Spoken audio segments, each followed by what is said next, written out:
What I found is whatever blocks or challenges or things that are preventing you from getting to the next level in your business, or that are blocking you in some way at a tactical level, can typically be mapped back to a limiting belief or maybe some sort of emotional wounding or trauma, usually with the business owner. So it's important to address both, in my opinion. Hey, it's Carla Rieger from the Artistry of Change and Mind Story Academy, and we'd like to present the Successful Life podcast. Discover mindset secrets for success in business and life. Hey everyone, it's Carla Rieger here today, and I wanted to interview Michela Quilici today because she's amazing at helping business owners break through limitations to being seen and being heard and valued in the marketplace. And I just find in all the years of working with people, that's huge. That can sometimes be 90% of your success right there. And Michela has figured out a way to actually break people through those limiting beliefs we all seem to have, like, who am I to charge what I'm charging? Or who am I to get out in the world and be on social media or speak at events? And so Michela helps people strategically in effective ways grow their business, but she knows that a huge part of a person's success is how they manage their thoughts, feelings, and attitudes. So she empowers service professionals to authentically market and strategically grow their business with purpose, which is super important, right? Especially when the going gets tough, and confidence. And those two kind of tie in together. So over the past 17 years, she's worked with hundreds of fast-growing, entrepreneurially minded companies from startup to 20 million. So she's a highly respected business expert working with people around the world. So let's dive in with our first question. Welcome, Michela. Hi, Carla. So great to be here. Thanks for having me. You're welcome. So what's one of the most important mindsets you needed to change so that you could be successful in business? Now, I know there's many, but what was one particular limiting belief that you realized was tripping you up, and then how did you shift it? You're right. There are many. So I've got one in particular that comes to mind. And this is when I was sort of starting out in business. And it was really had to do with me stepping into being seen and giving myself permission to be visible. That was a huge one for me because as an introvert, I didn't really like networking. I was really not into self-promotion and wasn't very good, and therefore didn't like sales. These are all sort of basic business principles that you kind of need to be good at, right? And you need to develop in order to grow your business. And for some reason, naivety, I thought that I could build my business without doing these things. And I could just be in the background and I would grow my business that way. And of course, I didn't. That would have been the fast track to me going out of business, actually. And so how did I shift that? Oh, okay. A couple of key things that come to mind. One is hiring coaches and mentors. So I had always had mentors in my life, thank goodness. And it was only when I started to hire coaches in the areas that I was weak in, that I started to build my confidence, because they empowered me to take those small steps to really build those muscles. I did sales training, I did public speaking training, all sorts of communication training and networking and all sorts of things. So hiring coaches and mentors to up my skills was huge for me. The second thing was just to keep showing up. So for me, I had to practice building these new habits, showing up every day, whether I liked it or not, to just practice these new skills. And it was like, I was just building my arsenal of skills and abilities. And the more I did that, the more confidence I got. And the more I dipped my toe in, the more I realized that it was not so much about me needing more exposure. It was about giving myself permission to really be seen. And the other piece of that is clarity on the message, like getting super clear on who I was and what I stood for and what was my story, my why story, and what's my purpose. And once I started to dig deep into that and continue that journey to really know thyself, as they say, that gave me a lot of confidence, because I thought, okay, yeah, I actually have a message worth sharing. I want people to hear that because it's important. So those are a few of the things that I did to help shift that. Yeah, and I'm sure you went on a similar journey to me, because I'm an introvert too, so I totally relate to that. And you have this purpose and this mission and you're going after it, and then but you don't want to be seen or heard because you're an introvert. And so then the business starts to go down. So then you say, I know I did this several times ago. Oh, maybe I should just go get a job. Right? But then I think, well, then I can't live my purpose. Then I can't live my mission. But then I have to be out in the world to be seen. And then, you'd have this little inner war. And then finally the vision would win and say the vision is more important, which would push me out of my comfort zone and go do things, and now of course, all that stuff is history. But Yeah. so that's why I know you say that the focusing on the vision Yes, pushes you past your comfort zones. it does. And I totally get that. When I first started out, it was really by necessity almost. I was done with the whole corporate thing. My track was climbing up the corporate ladder, VP marketing kind of track. And I just thought, is this really it? Like, is this what this is all? This is what my life is going to be about. And so I left, and I left the corporate world. And so I was really driven, but I had a lot of issues. As we all do. that were holding me back. As I see now, looking back on it, that was really common. But at the time, I didn't know. I just thought that it was me. Yeah, that was definitely a challenging time those days. Yeah, but looking back, it's probably forged you in the fire of the skills you can offer to other people today, and have that compassion. I kind of feel like you can't really be a good coach or consultant or helper to others unless you've gone through the fire yourself. So good at walking your talk.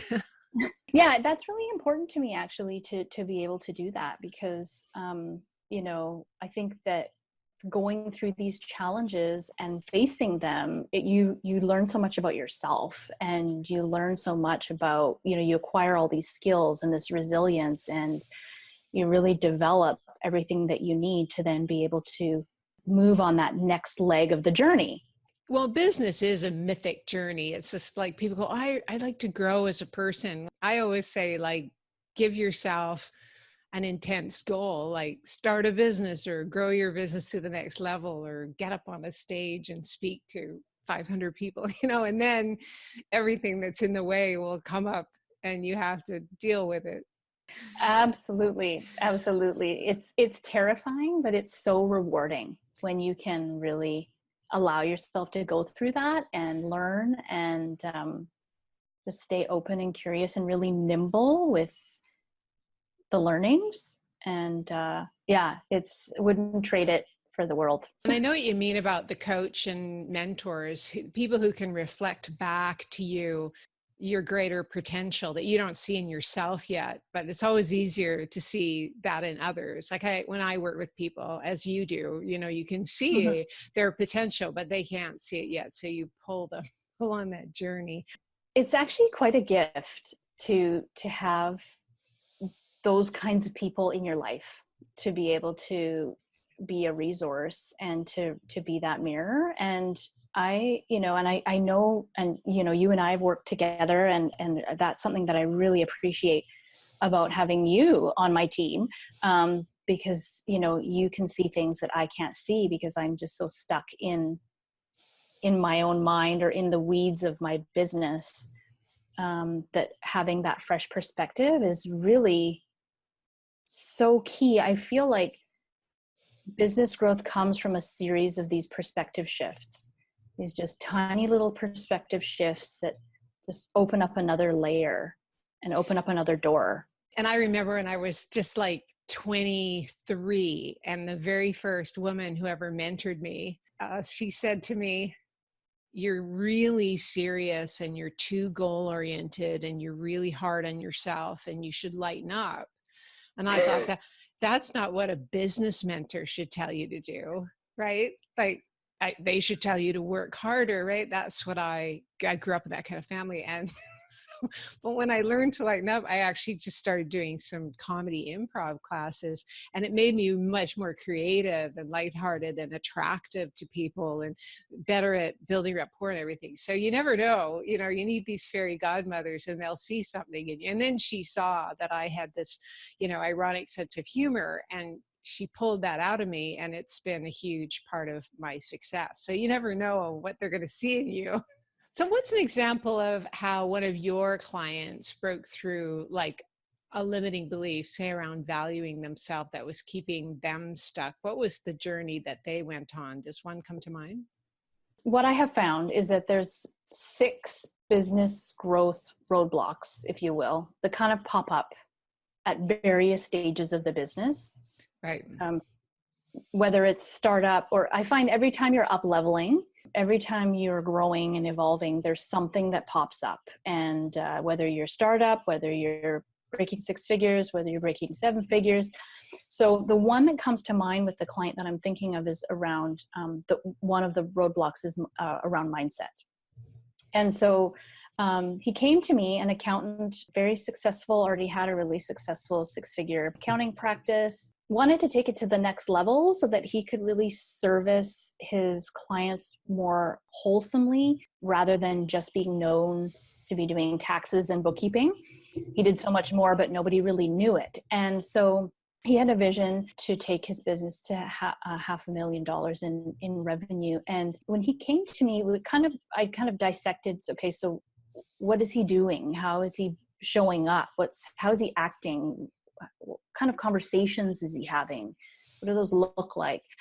And what I noticed was that he was acting like an order taker in the business. So one of the issues that comes up when you get to a certain size in business, and I'm sure you can relate to this yourself, is you kind of go from being a technician, doing it all yourself, like the chief of everything almost, to really needing to step into building a team and being the CEO. And so this is a mindset bridge that needs to be crossed. And so he was acting like the order taker rather than the expert consultant. I worked with him to kind of map out not only the strategy, but the processes and the communication and just the mindset shift around who he was being in these conversations with prospects. That was a real eye-opener for him. It really helped him understand his job as the CEO of his business, and that, he was no longer, he was outgrowing the role of being the accountant. He was now the CEO. His job was to keep the lights on, not to do tax returns. He had bookkeepers for that. That was a big one. And that really transformed his business and increased his revenues considerably and just really changed the way he was conducting his business. So that's a big one. And I've heard you talk about that before, which really helped me sort of think about, who am I being when I'm discussing somebody, because they say, I want you for this. But sometimes you have to go, wait a minute, what's going on? And then go, well, actually, if you had me for that and that, I could get you far greater results. Right. And so that's huge, right? Because you end up, A, serving them more deeply, and B, probably earning more money from that client, because it takes a lot of energy to build all that trust and rapport that somebody says, okay, I'll pay to use your services. Exactly. And, the client doesn't necessarily know what they need, but what they do know is what they're experiencing. And so what I do find is that they typically come, even though they may feel like they know what they need, maybe they know partly what it is that they need, but it's mostly symptoms that they're talking about. And so it's our job as the expert to really dissect that and, like you said, peel back the layers and really find out, what's your current situation now? Where do you want to go? What do you feel is holding you back? And asking those deeper questions, because otherwise I feel like we're, as expert consultants, coaches, service providers, are doing a bit of a disservice if we're not really stepping into that role. I've seen a lot of situations actually in business where the client or the customer has been really disappointed with the service delivery because it wasn't what they needed. It was what they thought they wanted, but then it wasn't giving them what they actually needed out of that. And I've seen relationships fall apart, client-customer relationships fall apart because of that piece. So it's a really important one.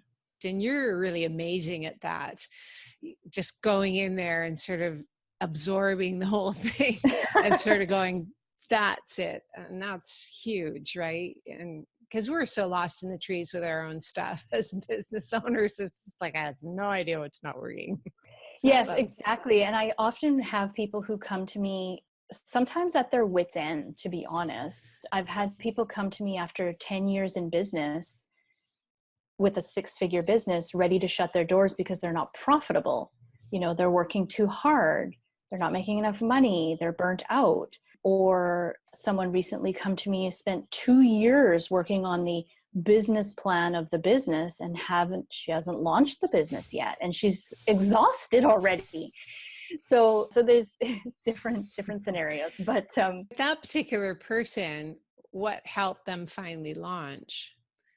Yeah. So that was about really having, number one, having somebody in their corner. Yeah. So she was just exhausted and felt really alone and isolated, which is common as entrepreneurs. We're often on our own for a while until we build a team and pull in resources. So that was one thing. The second thing is she felt like she was just turning everything around too many times in her mind and not really making progress. So having accountability to a strategy and a plan for moving things forward and having the right steps laid out in the right order really enabled her to get clarity on what was missing, what the gaps were in her current business plan and her current business strategy.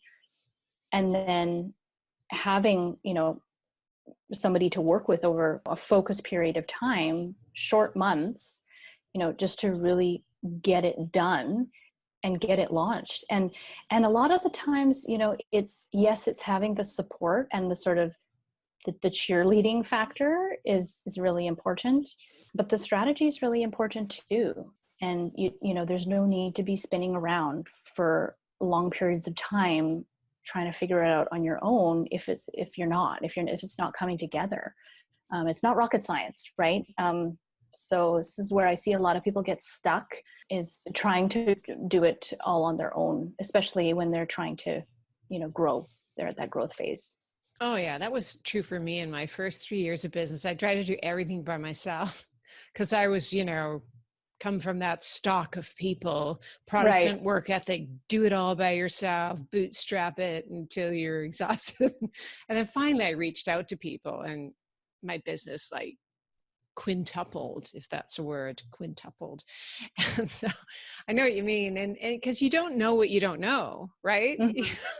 And then all of a sudden, just having someone, like you, just say, if you did this, then that, then this, then this, and that, you'll probably get this thing that you want. And you're like, really? Okay. Yeah. And what's fascinating about this is that this is not just for people just starting out or trying to get to that 6-figure mark. I have people who are at the multi-6-figure mark or the $1 million mark who want to double or triple their revenue in the next couple of years. And they're faced with the same challenges. So yeah, it's this cycle. Every time you're trying to up level, you need a different focus. You need a different kind of a plan. Because what got you to the 6-figure mark is not the same stuff that you need to get you to the 7-figure mark. Absolutely. Right. So it's, it's fascinating. I love it. Yeah, you can't be the same person. You have to be a different person. And so somebody else often has to come in and give you the nourishment, the water, and the sunshine to grow up like that. Yeah. Yeah. What do you think differentiates you from other people doing what you do? Like, what do you bring to the equation that you think has really helped a lot of people? There are, I would say, three unique differentiators. The first one is that I work both on the personal and the professional skills, so the inner and the outer work, right? So, like we've been talking about during this broadcast, it's really about addressing the leader or the CEO or the business owner, as well as the business as an entity, and not separating those two, because you are your business essentially. And so what I find, or what I've been known to say, is that your business is your greatest spiritual teacher. If you're on a path of growth, then this will resonate, because what I found is whatever blocks or challenges or things that are preventing you from getting to the next level in your business, or that are blocking you in some way at a tactical level, can typically be mapped back to something, whether it's a limiting belief, or some sort of mindset thing, or maybe some sort of emotional wounding or trauma, usually with the business owner. So it's important to address both, in my opinion, to really create that change. So that's one. The second thing is that I work both at an intuitive and a strategic level. So I take a look at the business holistically, and I pull in a number of different modalities that I've learned and integrated over the years into what I do and how I do. So it's not only my own awareness and sensitivities, but psychology and brain science and human behavior and spirituality and metaphysics and all these things to use as my diagnostics tools, if you will, and as a way to support the business owner on that personal level. And then on the strategic level, it's through my experience, really real world experience, to really look at the business as a model, like what's happening with your business model, what's happening with your sales and marketing, your operational systems, your people leadership. I had the really fortunate experience to be apprenticed, actually, for, I would say, 10 years by one of the most successful COOs that I knew at the time in my 20s, who used to work for Pepsi and Heinz in Europe. I just learned so much from him about business models and how to scale businesses and how to be profitable and all these things. And so I pull that in as well as my experience in working with business owners to take them to those multi-seven-figure levels. It's experience, it's not theory. So I really do walk my talk. If I don't know something, then I will say I don't know, and I have resources to pull in. But so that's all to say that's the second one. The third one is that the way I work with people is apprentice style. So again, my own unique modality of pulling in business consulting, traditional coaching, and tactical hands-on, taking a really deep dive into the business, working alongside the business owner, almost like their COO for hire, if you will, and their executive coach, all rolled up into one, I guess, just to really take a look at what's happening in the business and to walk them through how to get better results with less effort. And you have that rare combination, I find, of having the psychological understanding, the diagnostician side, as well as the real world, what creates profit and success and the strategies. Mm-hmm. And so if you're listening and you're in that place of, I want to grow to the next level and I just keep hitting the ceiling, whether you work with someone like Michela or somebody else, look for somebody that has that combo, because I've just worked with coaches who, they can give me all the strategy in the world, but if I'm not valuing myself enough or seeing myself as even able to go to that next level, right? Because my parents never did this kind of thing in the world, or people like me from my background, or because I'm a woman, right? We all have these weird sort of things that we were raised on that you don't even realize at the subconscious level are holding you back. You need someone who knows how to help remove that and then give you the strategy, and replace it with something more empowering. So it's Yeah. huge, right? It's huge. And we all have our own stories, right? And I love how you talk about the mind stories and with your business and your services in that area, because it really is about that deeper mind story. Like, what are we telling ourselves, and how are we speaking to ourselves internally, and how are we self-sabotaging in that way without even knowing it, because it's subconscious, obviously, otherwise we'd know, and we'd stop it. But yeah, so it's a practice. It doesn't matter how experienced you are in business or how successful from a monetary perspective you are in business. It doesn't matter. This affects everybody, because this is the human condition. So it is the human condition. Yeah. And there's nothing like breaking out of that stuff. Like you probably find this too, once you break out of, who am I to be more visible in the world, and then you break through it in business, and all of a sudden, wow, I'm attracting relationships with people I didn't attract before. Wow, this rash that I've had for years went away, right? It starts to become, it sort of opens up the life force energy in all areas of life. So it's a great one-stop shop. It does. I love that. Yeah. We're peeling back the layers, right? And we can't see beyond what we're dealing with or working on in the moment. It's like the water you swim in as a fish. You just don't know that you're in water. You don't know that you're swimming in this world of, I can only be this much, right? Yeah, exactly. And you have a really useful resource for people. And I read it and I was like, oh yeah, I need to, and even if you think you know everything in business, it's just like these 10 common mistakes that people make. And I was like, oh yeah, okay, I'm still doing that mistake, right? I just need to, you need these reminders. So tell us about your free resource for people who need it or want it.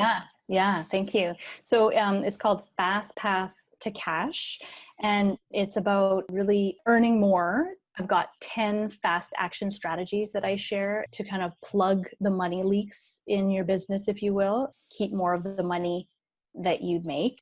I'm all about working smarter and not harder. And so, yeah, it's a free resource. There's 10 tips in there, strategies, really actionable ones to really help with even just shifting perspectives around how you're showing up, how you're packaging yourself, how you're pricing yourself. There's tips in there even around basic stuff that, like, following up. There's lots of good tips in there that I find that sometimes we know these things, but we're not really doing them, or we could be doing them even better than we already are. And I find that, it's not rocket science. It's sometimes we really just need to get back to the basics of sales and marketing and systems and personal leadership, and just continue to dig deeper in those areas. So yeah, that's available on my website for a download. If you're just listening as a podcast, where can they go to find this? Yeah, so it's on my website, michelaquilici.com, MICHELAQUILICI.com/fast-path-to-cash. Fast path to cash. Fast path to cash. Yeah. Okay, good. Yeah, like there was one I read in there that was like follow up, and of course I've heard for years you're supposed to follow up, but in the moment I read that, I went, I didn't follow up with this person that I could be doing a long-term joint venture with. And I just, so I followed up, I'm just going to follow up. And sometimes, you got to hit someone 3 times and then they go, oh yeah, all right, I want to do that with you. Instead of what we do is we go, oh, they didn't get back to me the first time, so that must mean they don't want to work with me. Right? That's a mindset thing. Okay. Yeah. So can I just share a little story about that? Yeah. So a client of mine, a consultant, had a conversation for a big project. I talked to her right after it, and she had the call, and she said, oh, that was terrible. They hate me. I'm never going to get that job. Oh, I sounded just so awful, and forget it. I mean, she thought it was a write-off. And, it's always worse in our own minds, right? She followed up, and, obviously she didn't hear back. And so it made it even worse. Well, I didn't hear back from them, so I definitely didn't get it. But she followed up again, and they ended up really liking her. And she landed a $40,000 contract. And she was shocked because she had made up these mind stories around how she thought she sounded and what she thought she should have said after the fact. And we do this kind of thing all the time without even knowing.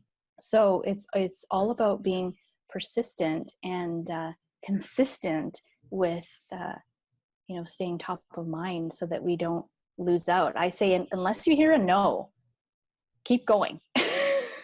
That mind shift alone can have someone go from struggling to super successful. I found that too. We all know people that do what we do out in the world. It's like, wow, they have more clients than me. What are they doing? Like I'm just as good as they are, right? We had those conversations and almost always, and I've been working with a client, I'm sure you have this too. You're just like, oh, well, they just persistently follow up with people. They don't decide that it's dead in the water too soon. And so that's why having like a coach, a mentor, a success team, a mastermind group, somebody who can go, is that, can reflect back, is that really true? Or are you just catastrophizing and making that up, and challenge you to go back there and try again? Because if you don't, you'll just like go on to the next thing, and you'll, fix the font on your website instead. Or rewrite that signature talk 15,000 times, right? Yeah. Because that's safer, right? Yeah, than actually getting on the stage and delivering the talk. Yeah. And then once you do it, you're like, oh my gosh, I'm so glad I did that. And it's just like those movies where, the timeline breaks in one direction or the other, right? And your life takes off and you go up the mountain. The other one, you just end up in the swamp. And like it's so important to have that. So anyways, any last things you want to leave people with today? Everyone has a purpose. Everyone has a message. Everyone has something special to share and get out there in the world. I think that really is, I just encourage people to give yourself permission to be seen, be visible, get out there, speak your message, do what you love, but do it strategically as well, and never give up. And know that it's going to feel uncomfortable sometimes, and that's good, to breathe into the discomfort, knowing there's something really great on the other side. Yeah, absolutely. Yeah. Absolutely. Well, thank you so much for your time today. I love this topic, and you're amazing. Thank you so much. Aw, thank you so much. It's always such a pleasure to chat with you. And I love this topic as well. And it's no wonder that we could probably talk for hours about it, but next time we'll do like a sequel, fireside chats or something. That's right. Okay. Thanks. And bye. Okay. For now. Thanks. Bye.